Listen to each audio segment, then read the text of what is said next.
God made it very clear that he wanted the people to act in faith by giving him a bit of the tithe, honestly, a tithe of what they grew first. And that's kind of what tithe is. I mean, tithe really is an act of faith on our part nowadays. When we tithe, we are trusting that God is using that money for good and that he is not going to take from us, but he is going to protect us and take care of us, even though we are giving our money to somewhere where we don't really know where it's going.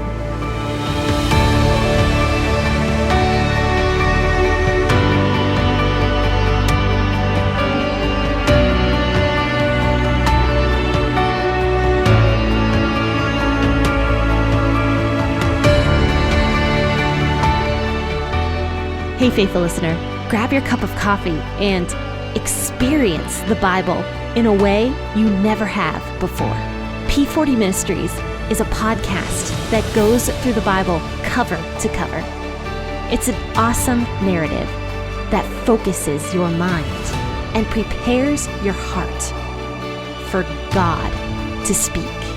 So join your host, Jen, for a biblical podcast that's hilarious, informative, imaginative, and fun. The P40 Ministries podcast. Listen now as we go through the book of Leviticus.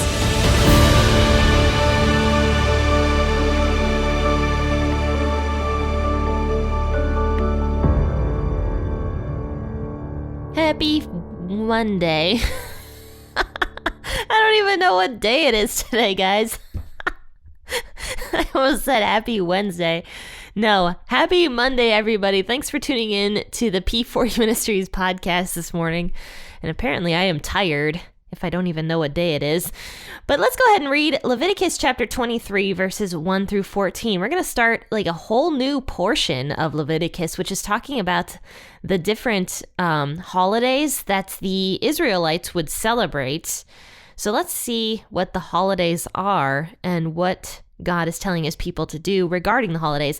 So let's read Leviticus 23, 1 through 14. I'll be reading it out of the NIV version today because I was reading it out of the WEB and there were some things that were just kind of confusing to me. So I switched over to the NIV version.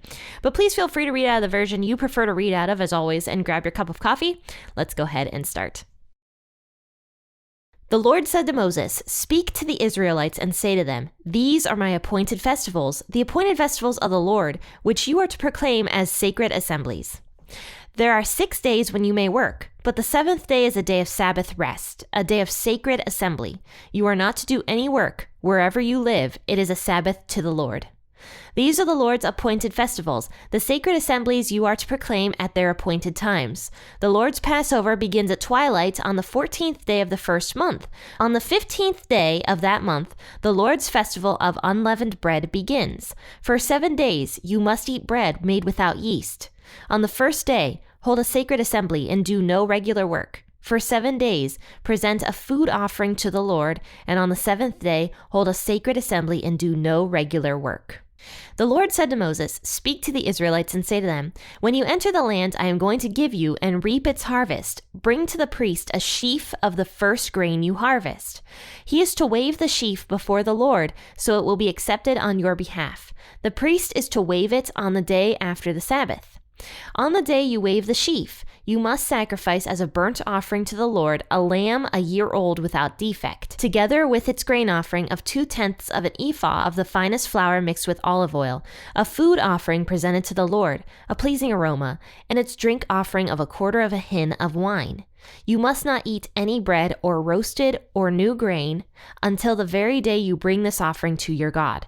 This is to be a lasting ordinance for the generations to come wherever you live.'"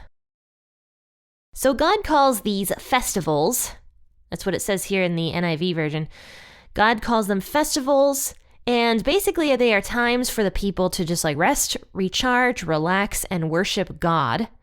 And God says that during each of these festivals, the people are actually supposed to go to church or the temple or whatever, and they were supposed to have like a sacred assembly is what it's called. So other believers were supposed to gather with other believers to worship God together and to have assembly. The first time was once a week on the Sabbath day. And this is interesting that God is like putting church in place, like way back in these days, to show people how important church really is. And for me, I didn't understand the importance of church. I really didn't. And I'm sure many of you have heard my testimony about that before. But I didn't understand the importance of church at all. I was just going because that was what I was taught to do. But it was not because I wanted to do it. It was just something I believed I needed to do in order to basically be in God's good graces in a weird way. And so I would go to church, but I got no enjoyment out of it whatsoever. In fact, I hated church, actually. Like deep down, I really hated going, but I was just like, oh, I just have to do this drudgery for God. And so then I would go and I would have the most miserable attitude the entire time I was there for that hour of my life. And then I would rush out the door the second the preacher was done. And so it's just interesting, the shift that I had in my life during 2019 when God was really kind of teaching me what was wrong with me, I guess. And so I started going to church because it was my only way, I guess, to have fellowship with people during that time period, because I was very busy. I was going to work full time and then school full time at night. So I was very busy. So I had very little time to myself and also very little time to hang out with my friends. But I still made going to church a priority because I believed I had to go. But I started to like church because I understood the need for me to have social interactions, because I'm actually a very extroverted person. And so going to church started filling something in me that I didn't really need before, because before I had lots of time. I was only working a part-time job before 2019, and I had lots of time. I would hang out with my husband, I'd hang out with my friends, I'd hang out with my social group, whatever. But then like when that was all taken away from me because I didn't have that time, I found that in a weird way through church. And so I started wanting to do stuff at church. So during the busiest time, still to this day, I would guess, of my life, I started making time to go to church, not because it was like drudgery, but because I wanted to do it.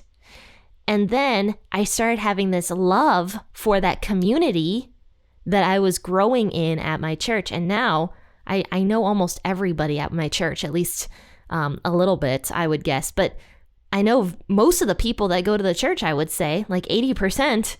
And so it's just really cool, the shift that I had, where I went from knowing maybe 10% of the people that went to my church to knowing almost 80% of the people that go to my church. So I definitely understand the importance of community. And so when God is putting this in place here for his people, he is telling them community with your fellow people is extremely important. Don't just see your family all the time, but go and build a community so that when this person over here gets hurt or they need something, you will be there for them, and vice versa. So I just love that God is putting this in place. So the one time a week, God puts one day a week where the people are supposed to go and have a sacred assembly, is what it's called in the NIV, a sacred assembly. That's where the people are supposed to go to the temple and fellowship with each other and have a sacred assembly with each other as many people come and worship God together. And we know that there's power in that. There's a lot of power in many believers coming together to pray and to worship God.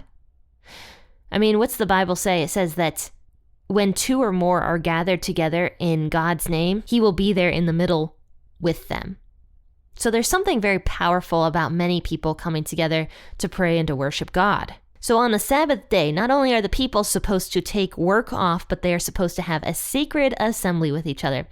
But now God kind of goes into these, not just the Sabbath, but he goes into the different holidays or festivals that he wants the people to celebrate. The first festival was the Passover. So this would be one day of where the people would have to go through the Passover traditions that God already put into place, with eating no leavened bread, eating quickly. I can't remember all the rules for Passover, but we did talk about that a while back. But here in verse 4, it says, "These are the Lord's appointed festivals, the sacred assemblies you are to proclaim at their appointed times. The Lord's Passover begins at twilight on the 14th day of the first month. On the 15th day of that month, the Lord's festival of unleavened bread begins." So the Passover was for one night, and then it was kind of like a week-long Passover, I guess, but it was called the Festival of Unleavened Bread. So Passover was one night, and then the Festival of Unleavened Bread would last for a week, where the people were supposed to get rid of all the leavened or yeast in their house and eat things that were only without yeast. And removing yeast from your home, we already talked about that, but that's just like showing that you're like removing sin, I suppose, from your house. So that's like the point of removing the leavened, is to remove the sin. And a lot of times throughout scripture, leavened is actually equal to sin. So yeah, leavened is just like an analogy in scripture for sin. But then it says, on the first day of the festival of unleavened bread, on the first day hold a sacred assembly and do no regular work. And then also on the seventh day, they need to hold a sacred assembly and do no regular work, whatever day that fell on. And this was just for the people, not only to have rest and relaxation from their work, but just to worship God more and to understand that God gives rest. I mean, how many times is that stated in scripture? Is that God gives rest. And he was really big about the people resting. Actually, we're going to see that the people actually take a lot of days off, because God goes on to talk about more festivals and different days that the people are supposed to take off. And these were all just holidays. These were days that the people could just rest and relax, because God gives rest, and he knows the importance of rest for the human body. So I think that's another reason why God gives these festivals to his people. So moving on, it says that the next holiday that the people were supposed to do after the Passover and Festival of Unleavened Bread was actually called the offering of the first fruits. So this would happen right after Passover, and that entire week of Passover was like done. And this was all done in the spring. So all three of these holidays were in the spring. So the offering of the first fruits was a totally different holiday. And this was one that was more focused on joy, because we know Passover was actually more focused on like solemnness, solemn rest. But I believe the offering of the first fruits would be more of like thanksgiving, more of like joyfulness that God was giving them crops. So when the springtime happened in Israel, the wheat would just be beginning to produce some wheat. I've never grown wheat before, so I don't actually know what it takes to grow it. But okay, the first little bit of wheat that they would get from their crops, this would be the first fruits. So part of the rule of the offering of the first fruits was that the people were not allowed to eat the wheat until they gave some to God first. So they would have to bring a sheaf of grain for the harvest, the very beginning of the harvest. And I know for me, when I have my garden, it is just so exciting when you get those first little crops in your garden. Oh my gosh, it's so exciting. You're just like, I grew this. This is so cool. You know, like I get this. But also you don't get a lot. Like when my hot pepper plants grow, like my jalapeno plants, they don't produce much. I probably get like maybe 1 or 2 jalapenos with the first, I guess, harvest, I suppose. But it's just so exciting getting those first couple jalapenos. But you don't get a lot. You have to wait until the crops really start to produce, and then you'll start getting more as the season goes on. So this would have been an act of faith, really, for the people to have to give God the very first little bit of their food before they were allowed to eat it. This would have been an act of faith that God was going to continue to keep producing for them, that their crops were going to keep, growing and having more food on them. But God made it very clear that he wanted the people to act in faith by giving him a bit of the tithe, honestly, a tithe of what they grew first. And that's kind of what tithe is. I mean, tithe really is an act of faith on our part nowadays. When we tithe, we are trusting that God is using that money for good, and that he is not going to like take from us, but he is going to, protect us and take care of us, even though we are giving our money to somewhere where we don't really know where it's going, just a freely giving of our money. And so that's very hard. It's very hard for me to tithe. I'm not a very good tither, and I try to be, but I'm not a good tither. But it is an act of faith to tithe and to trust God that he is going to continue to take care of you in spite of the fact that you just like gave your money away and you don't know where it's going. But that's the point of tithe, to just show that you have faith in God. And that's the same thing here. God is almost telling his people to tithe. Their very first bits of grain that they start to get, the first fruits. And they need to give it to God first before they do anything else with it. So here in verse 10, it says that, speak to the Israelites and say to them, when you enter the land I am going to give you and reap its harvest. So the people did not have to do this until they entered the promised land.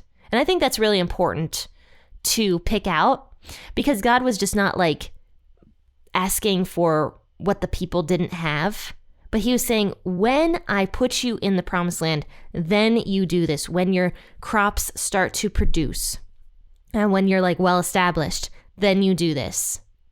But in the desert, as they're wandering around in the wilderness, God was not demanding his people to do that. And that just shows more of God's kindness, of understanding that the people probably were going to be unable to do that until they entered into the promised land. But also it was a promise towards the people, like showing them, look, you're about to enter into this promised land. You're going to go there. And this is a promise to you. And this was just God reiterating that promise to his people once again. So then he says that the people were supposed to bring the priest a sheaf of the first grain that you harvest. And I don't know if this was for each individual family or the nation of Israel as a whole. I don't actually know that. And I couldn't find that anywhere when I looked that question up. It doesn't exist, but I don't know. It could have been the entire nation of Israel just had to bring one huge sheaf of grain to the priest. Or it could have just been each individual person, whatever they had to bring a sheaf of grain to the priest. And then God says that he will accept it on your behalf. The priest is to wave it on the day after the Sabbath. So whatever day you bring it, the Sabbath after, the priest was supposed to wave this sheaf. So I am wondering if it wasn't individual sheaves at that point, because I can't imagine the priest would be able to wave a huge sheaf. Because you remember the wave offering, they had to like wave it back and forth, like show God, hey God, here's this sheaf I'm giving you. And that was literally the point of the wave offering, was to like get God's attention, I suppose, and just be like, look, God, the people brought you this. So yeah, the wave offering. So the priest was supposed to wave the sheaf. And maybe it didn't have to be a huge sheaf. If it was the entire nation of Israel, maybe it could be like a reasonable sized one. I don't know. I truly don't know the answer to that question. So if you guys know if the first fruits was for the entire nation of Israel or for each individual family, let me know about that, because I don't really know. And you have to remember that families were huge back in those days as well. So maybe it was each individual family, because families were really, really big. I mean, look at Jacob's family. We saw that Jacob's family had like 80 people under his household. And like, that's just how families worked back in these days, because everybody lived together, and like, it would be like clans more so. And so families were just huge because every single person would be living under one roof. So I don't know. I mean, maybe it was for each individual family, but it does say that as well as the sheaf of the grain, you must sacrifice a burnt offering, a lamb a year old without defect. So maybe, yeah, it was for each individual family. They would have to bring a lamb, because the Israelites were like an agricultural community that also had animals. In fact, they had tons of animals. We know that from when they left Egypt, they took all their animals. They had tons and tons of animals. So each family bringing a lamb, in my opinion, was probably not super hard, unless that family was super, super poor. And I would guess at that point they could just bring the turtle doves that we talked about earlier, where the poor people were allowed to bring the turtle doves instead of the lamb. But anyway, it says that they had to bring the lamb, and then it said that it had to also have a drink offering of a quarter of a hin of wine. I don't know how much that is. Let's see. It says, it says about a quart. It says about 1 quart or 1 liter of wine. That's a lot of wine. But yeah, they had to bring a drink offering to God, a 1-year-old lamb, and then the grain. And then, of course, that last little part here in verse 14, it says, you must not eat any bread or roasted or new grain until the very day that you bring this offering to your God. So that means that whatever grain they picked on that very first harvest, they were not allowed to make any of it for themselves, any bread or new grain for themselves until that offering had been offered to God. And once again, that was just a show of faith. That was a tithe that the people were supposed to do. And God really was not asking much in this situation. And if the people were thankful to God that God was finally giving them new crops, I'm sure the people would be excited about this, be happy that they were able to celebrate this holiday and to do this, and just be thankful to God that He was providing their crops for them. So that's my call to action for you guys, is just what can we be thankful for God giving to us? And how can we, I know God doesn't need anything that we have, but how can we give back to God and show our thankfulness to God? What can we do today to do that? All right, friends. Well, thanks so much for tuning into this episode on this lovely and tiring Monday morning. I don't know why, but I've been really having a hard time speaking into the microphone recently. I'm just so tongue-tied these past few days. It's just crazy. I don't know what's going on with me. But yeah, thanks for still tuning in and bearing with me regardless of that. And you know what, guys, if you ever want to support P40 Ministries, go and purchase one of my books, go to the website, purchase a t-shirt, and that would really help me and P40 Ministries continue to do what I do, and that will help me buy new equipment and just continue on with the podcast in the way that I am doing it. And I'm just realizing that asking for money was really bad timing because I just talked about tithing for you guys, and I promise you that was unintentional. I did not actually mean to do that, so sorry about that. It's just something that's been on my mind that, I haven't said in a while, that if you want to support P40 Ministries, just please go and support P40 Ministries. But thanks so much, guys, for tuning into this episode, and I hope you just have a wonderful rest of your day. Happy listening, and God bless.